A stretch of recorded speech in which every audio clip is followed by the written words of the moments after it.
Never ever rely on this lady, क्योंकि एकता कपूर की मर्जी के बिना यहाँ पे कुछ नहीं होने वाला है।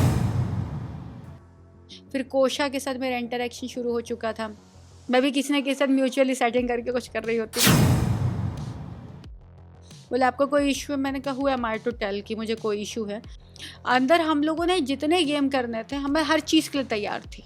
तो मेरे कुछ जो सीक्रेट्स हैं वो इनके डायरेक्टरों से भी रिलेटेड है। ऐसा बहुत होता है फिल्म इंडस्ट्री में, इट इज़ वेरी कॉमन।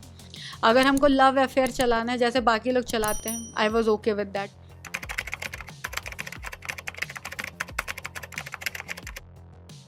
मैं सबसे पहले तो ये कहना चाहूँगी कि मेरे साथ बहुत गलत हुआ। मुझे 4 साढ़े 4 महीने बैठा के रखा। ऑल ऑफ सडन एक दिन मुझे फ़ोन करते हैं, बोलते हैं कॉन्ट्रैक्ट टर्मिनेट हो गया। मुझे जवाब भी नहीं देते हैं। और मैं आपको इसकी पूरी जर्नी बताती हूँ कैसे हुआ शुरू। मुझे दिसंबर में, मिड दिसंबर में फ़ोन आया कास्टिंग टीम का कि मैम एक रियलिटी शो है जो कि बहुत ज़्यादा सिमिलर है बिग बॉस से, but will try our best कि बिग बॉस जैसा नहीं लगे, बट अब मेंटली प्रिपेयर रहो कि बिग बॉस जैसा है। आप करना चाहोगे? मैंने बोला नहीं यार, अभी कोई रियलिटी शो नहीं करना है। अभी मैं कोई डिसेंट शो देख रही हूँ, टीवी शो देख रही हूँ, क्योंकि अभी इमेज ना थोड़ी सी सही करनी है। 1 साल से मैं ऑलरेडी घर पर बैठी हुई हूँ। बहुत ज़्यादा लाइफ बहुत ज़्यादा डिस्टर्ब हो चुकी है, फैमिली लाइफ भी डिस्टर्ब हो गई, तो अभी नहीं करना। तो शी सेड एक काम कर, एक मीटिंग कर लें क्या? समझ में आए तो कर लेना, नहीं आए तो कोई बात नहीं। मैंने कहा चलो डन। फिर मैं सेकेंड डे गई, नहीं बल्कि मैं 3-4 दिन के बाद गई। मैं तुरंत तैयार नहीं हो पाई थी मेंटली। 3-4 दिन के बाद मैं गई इसके एंड मॉल के office, and mall shine India के ऑफिस है आपके बांद्रा ईस्ट में। मैं गई वहाँ, मैंने ब्रीफ लिया पूरे शो का, मेरी सबके साथ मीटिंग हुई। फिर शो के क्रिएटिव हेड ने मेरे साथ जूम कॉल पे मुझे पूरा शो समझाया। देन उन्होंने मुझसे पूछा कि आप इंटरेस्टेड हो क्या, बट हमारा बहुत ज़्यादा बजट नहीं है। मैंने कहा पैसे तो चाहिए। फिर देन दे सेड कि मैनेज हो जाएगा। मैंने कहा अच्छा ठीक है चलो बात करते हैं। उन्होंने मुझे पूरी ब्रीफ दी कि रियलिटी शो है, मुझसे पूरा जेल का एक्सपीरियंस पूछा, मुझसे बोला काफ़ी हद तक जेल बेस्ड होगा, सब कुछ बताया। मैं घर आ गई। मुझे 2 दिन के बाद इनके स्टाफ रिदांश का फ़ोन आता है कि मैम आप ये शो करोगे? मैंने कहा अच्छा ठीक है बताओ बजट क्या है। उन्होंने मुझसे पूछा आप क्या बजट लोगे? मैंने कहा मिनिमम ₹1,00,000 पर डे मिलना चाहिए। तो एज़ ऑलवेज सारे प्रोडक्शन के जैसे रोना होता है कि अरे मैम ये बजट नहीं है, ये नहीं है, वो नहीं है। मैंने कहा फिर क्या दोगे? बोला मैम आप बताओ। मैंने कहा एकदम last to last 50 per day कर दो। उसने बोला मैम 70 दिन का शो है और ऐसे रहेगा वैसे रहेगा। मैंने कहा अच्छा ठीक है तुम ही बताओ। तो 2 दिन के बाद मुझे प्रदीप गिरी का फ़ोन आया, इनके ईपी का, कि मैम मैं लास्ट टू लास्ट आपको ₹1.5 लाख पर वीक दे सकता हूँ और this is my final budget. मुझे लगता है अगर मैं उस समय नेगोशिएट करती तो शायद बढ़ जाता, बट मैंने कहा चलो ठीक है कर लेते हैं। फाइनल हो गया।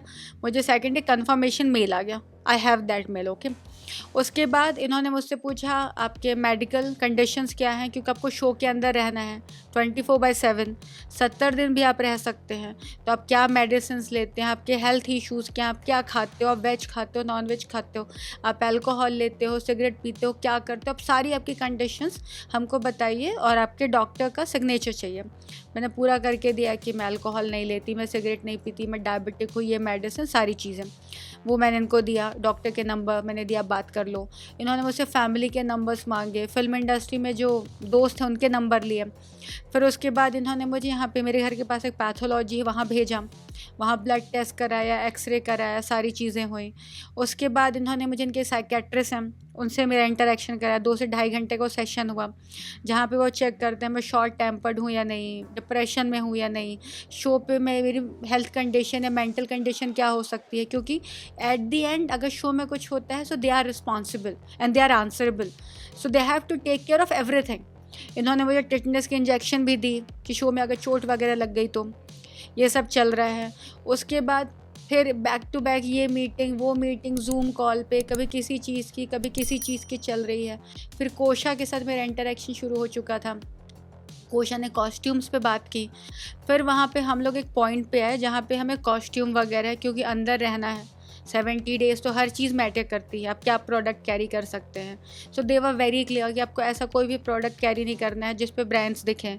मिरर वाले आप कपड़े नहीं रख सकते क्योंकि सामने कैमरा है तो मिरर में दिखेगा। फिर आप कोई भी बड़े ब्रांड्स के लोगो नहीं रख सकते, कोई फेमस कैरेक्टर का पोस्ट, कोई रिलीजियस प्रिंट नहीं रख सकते, सारी चीज़ें। तो मैंने पूरी फ्रेश शॉपिंग की, सारा सामान नया ख़रीदा, हर चीज़ की चीज़ें चल रही हैं, हर चीज़ पर डिस्कशन हो रहा। फिर उसके बाद मेरा उनके साथ फिर से एक जूम कॉल होता है, जहाँ पे उन्होंने मुझसे रिवील किया कि ऐसे मेरा शुरू हुआ, 8-9 लोग सामने बैठे थे जूम कॉल पे। मैम, हम आपको बताना चाहेंगे हमारी होस्ट कौन है, शायद आप मना कर दें शो के लिए, क्योंकि बहुत सारे लोगों ने बैकआउट कर लिया है। तो मैंने पूछा बताओ कौन है, तो उन्होंने मुझसे पूछा आप गेस करो। तो मैंने कहा यार बालाजी का शो है तो करण कुंद्रा ही होगा होस्ट, दिमाग में बैठा होता है। तो बोले नहीं फिल्म पे जाओ। मैंने कहा फिर कंगना रनावत होगी। तो बोले bingo, yes Kangana Ranaut is there. बोले आपको कोई इशू है? मैंने कहा who am I to tell कि मुझे कोई इशू है। उसको पैसे मिल रहे हैं, she is doing her job, मुझे पैसे मिल रहा है, मैं अपना जॉब कर रही हूँ, सो क्या फ़र्क पड़ता है। तो बोले बट स्टिल आप लोग की आइडियोलॉजीज़ मैच नहीं करती हैं, आप लोग में भी कुछ क्लैशेस हो जाए। मैंने कहा मुझे उससे कोई फ़र्क नहीं पड़ता, कोई भी हो, इफ़ आई एम डूइंग कोई फ़र्क नहीं पड़ता। ये डिस्कशन हुआ, कई सारी चीज़ें चल रही हैं। फिर मैंने पूछा कि यार आपका शो चूँकि फरवरी एंड में शुरू होना है तो तब तक मैं कोई काम कर लूँ? अरे नहीं मैम, आप बिल्कुल मत करो, क्योंकि क्या है आप अगर अभी करोगे, आप शो के अंदर रहोगे तो वो प्रोजेक्ट आपका रिलीज़ होगा, जब वो रिलीज़ होगा तो उसको टीआरपी मिलेगी। उससे अच्छा आप सब कुछ होल्ड करके रखो, जब आप शो से निकलोगे ना तब आप कर लेना। मैंने कहा ठीक है।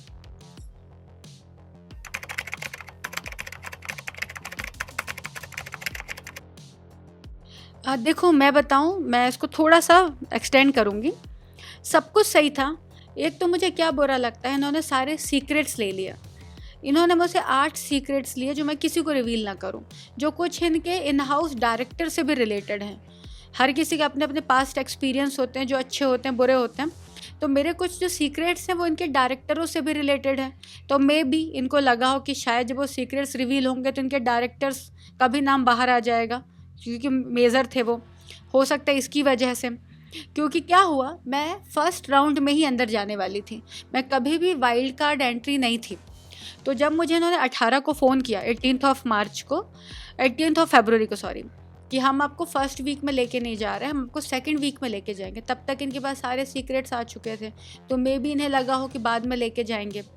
फिर हमने पोस्टर शूट किया, टीज़र शूट किया, ट्रेलर शूट किया, सब किया। अब मुझे ना ये समझ में नहीं आता है कि हुआ क्या, क्योंकि जब मैं इनके शो के जब इन्होंने मुझे बुलाया था, दे वर वेरी एक्साइटेड। मेरी इनके कास्टिंग डिपार्टमेंट से, इनके सब लोगों से बात होती थी। ये सब मुझसे कहते थे कि गहना यू वर द वन जो लास्ट 1 ईयर से बैक टू बैक न्यूज़ में है। हमें ना अलग से टाइम और एनर्जी इन्वेस्ट करने की ज़रूरत नहीं, क्योंकि तो ऑलरेडी न्यूज़ में है। तो पता नहीं क्या हुआ, किसका डिसीजन है, क्योंकि फॉर मी मेरे सामने एकता कपूर है, ये एकता कपूर का शो है, तो मैं तो सीधा एकता कपूर को बोलूँगी, क्योंकि एकता कपूर की मर्ज़ी के बिना यहाँ पे कुछ नहीं होने वाला है। किसी का कुछ भी हो, अगर फाइनल बॉस हाँ बोले तो हाँ है, वो ना बोले तो ना है। तो मेरे लिए तो ये है कि एकता कपूर ने मना किया, इसलिए मैं शो नहीं कर रही हूँ।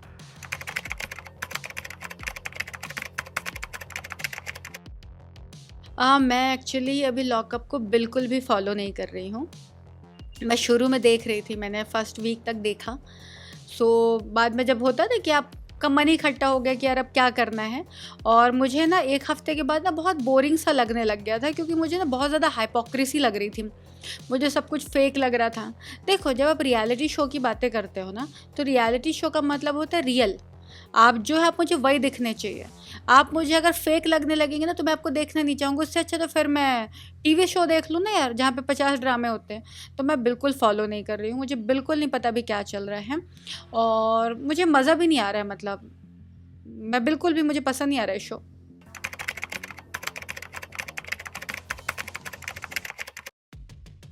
मुझे 21 मार्च को फ़ोन आया इनके क्रिएटिव का कि गहना मैम आप अपनी ईमेल आईडी भेज दो। मैंने कहा ईमेल आईडी भेज दूँ का क्या मतलब, आपके पास मेरी ईमेल आईडी है, हमारे सारे इंटरेक्शन वही हैं। तो मैंने पूछा क्यों? बोले मैम हम आपको टर्मिनेशन लेटर मेल कर देते हैं। मैं शॉक में थी, मुझे बहुत बुरा लगा, बहुत बुरा लगा। मैं 5-6 घंटे तक किसी से मैंने बात तक नहीं की। फिर मुझे सेकंड फ़ोन आता है सुमित का, इनका प्रोडक्शन वाला है, कि मैम हम आपको टर्मिनेशन लेटर मेल नहीं करेंगे, मैं खुद आकर आपसे साइन करा के जाऊँगा। मैं बोली क्या तमाशा चल रहा है, सारी चीज़ें मेरे पास हैं, आप मुझे स्पीड पोस्ट से भेज दो, मैं साइन करके आपको भेज दूँगी, मेरे पास भी एक कॉपी हो जाएगी। नो मैम, हम आएंगे, हम आपके पास साइन करा के जाएंगे। मैंने फ़ोन ही उठाने बंद कर दिए। मैंने कहा आपको लगता है हम बेवकूफ़ हैं? आप 4 साढ़े 4 महीने बर्बाद करो, आप टर्मिनेशन के लिए आओ, आप साइन करके ले जाओ, मेरे पास एक पेपर तक आप नहीं देना चाहते हो, एक कॉपी तक नहीं देना चाहते हो, मतलब तानाशाही चल रही है और कोई जवाब नहीं देता। यार मैंने कई बार पूछा कि मुझे टर्मिनेट क्यों किया गया है, नहीं। मैं इतने दिन से पूछ रही हूँ, मैं शो में जा रही हूँ नहीं जा, मैं हर रोज़ पूछ रही हूँ। कहते हैं आज बता रहे, कल बता रहे, आधे घंटे में बता रहे, 1 घंटे में बता रहे। अगर आपको जवाब नहीं देना है ना, तो आपको मेरे को कॉन्ट्रैक्ट में रखने का भी कोई हक नहीं है। तो मत रखते ना यार, मैं अपना काम करती रहती, जब होता तब कर लेते। आप लोगों ने तो मजाक बना के रख दिया। 4 साढ़े 4 महीने मुझे अपने घर पे बैठा दिया है। अभी ये जो शो चल रहा है, ये शो टाइम पीरियड पे भी मैं घर पे थी, घर पे हूँ, क्योंकि मुझे क्या बोला गया कि आप इतने दिन रहोगे शो में, तो वो टाइम पीरियड तो आपको लॉक करके रखना होता है ना। तो 4 साढ़े 4 महीने तो आपने मेरे वैसे ही बर्बाद कर दिए और मुझे कोई जवाब नहीं दे रहा है किसी किस्म का।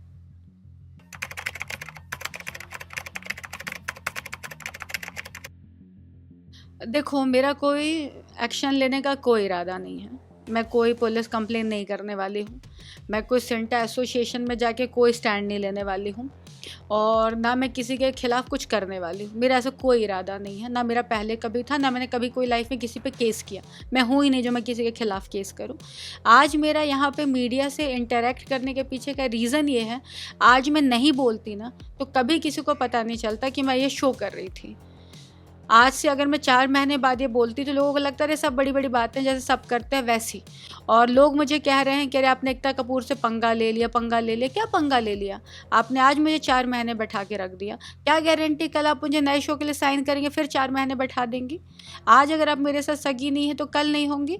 और दूसरी चीज़ जो मेरा कहना है ये बोलने का, ऐसा बहुत होता है फिल्म इंडस्ट्री में, इट इज़ वेरी कॉमन। एक्टरों को 20 दिन का कॉन्ट्रैक्ट, 25 दिन का मंथली ब्लॉक कर लेते हैं। एक्टरों के साथ 5 दिन छूट होता है, 7 दिन छूट होता है, वो दूसरा काम नहीं कर पाते। उन्हें पेमेंट कितने दिन की मिलती है? जितने दिन वो शूट करता है। उनको सेट पे बुला लिया जाता है, उनसे मेकअप करवा के उन्हें रेडी कर दिया जाता है, उनके साथ शूट नहीं होता, उन्हें पैसे नहीं दिए जाते। फिल्म इंडस्ट्री में आर्टिस्टों को पेमेंट मिलती है 90 दिन में। 90 दिन में जो पेमेंट आती है उसमें 10% का TDS काटते हैं बालाजी वाले। जो पेमेंट आती है उसमें 20% और कट होता है, मतलब आपकी पेमेंट वहाँ कट होती है। 90 दिन से अगर बीच में आपका कोई शो बंद हो जाए, मैंने कहा शो करी थी प्यार की कसौटी, हमने शूट किया, कुछ दिन के बाद वो शो बंद हो गया। पेमेंट भगवान जाने कब आई, जब आई तो उसमें 10% कट था TDS के नाम पे। जो पेमेंट है उसमें 20% कास्टिंग वाले को दे दो। तो ये तो शोषण होता रहता है। कितने सारे एक्टर्स हैं जिनको 6-6 महीने के लिए ब्लॉक कर लिया जाता है, बाद में पता चलता है कि शो कोलैप्स हो गया, शो ही नहीं बना, या प्रोड्यूसर को पहले से पता होता है लेकिन एक्टरों को बेवकूफ़ बनाया जाता है। अगर आज मैं स्टैंड नहीं लूँगी तो कब लूँगी? और अगर आज मैं भी दूसरों की तरह चुप रह जाऊंगी तो फिर तो सब लोग चुप रह जाएंगे। तो स्टैंड लेने के पीछे रीज़न ये है अवेयरनेस। लोगों को पता चलना चाहिए कि दिस इज़ द रियलिटी। और नेक्स्ट टाइम अगर बालाजी वाले किसी को साइन करते हैं तो बी प्रिपेयर कि वो आपको कभी भी एलिमिनेट कर सकते हैं, कभी भी आपको टर्मिनेट कर सकते हैं। तो आप अपने पास दूसरे ऑप्शन रखो। Never ever rely on this lady. बिल्कुल भी ट्रस्टवर्दी लेडी नहीं है ये, और आपको करना भी नहीं चाहिए।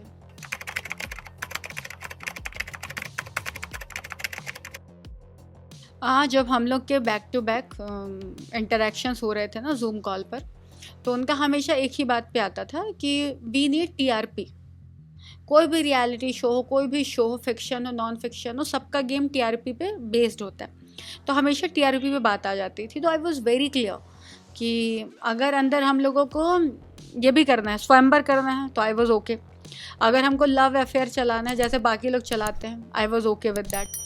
अंदर हम लोगों ने जितने गेम करने थे, हमें हर चीज़ के लिए तैयार थी कि अगर हम लोग को अंदर झगड़ा करना है हम लोग झगड़ा करेंगे, लड़ना है लड़ेंगे, बिना मतलब के इश्यूज़ भी क्रिएट करेंगे, बिना मतलब का तमाशा भी करेंगे, सब कुछ करेंगे, क्योंकि सारा गेम TRP का है। तो मेरा जो प्लान था, जैसे सब कर रहे हैं, शिवम आया पहले, उसने अफेयर चलाने की कोशिश की फॉर नो रीज़न।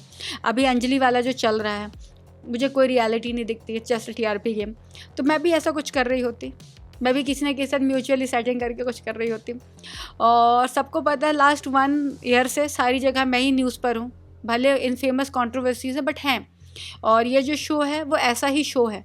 तो उसी भी चीज़ को आज मैं इनकैश कर रही होती। और मेजरली क्या होता है, जब आप रियलिटी शो में आज भी देखो, जितने भी लोग अंदर हैं उनमें कोई डायरेक्टर नहीं है, उनमें कोई भी प्रोड्यूसर नहीं है जो अंदर है। तो लोगों को वो दिखता है जो एक्टर्स बोलते हैं, लोगों को वो नहीं दिखता है जो बिहाइंड द सीन होता है। तो अगर मैं शो में होती तो पूरी दुनिया को रियलिटी बताती कि हाउ दिस इंडस्ट्री वर्क्स।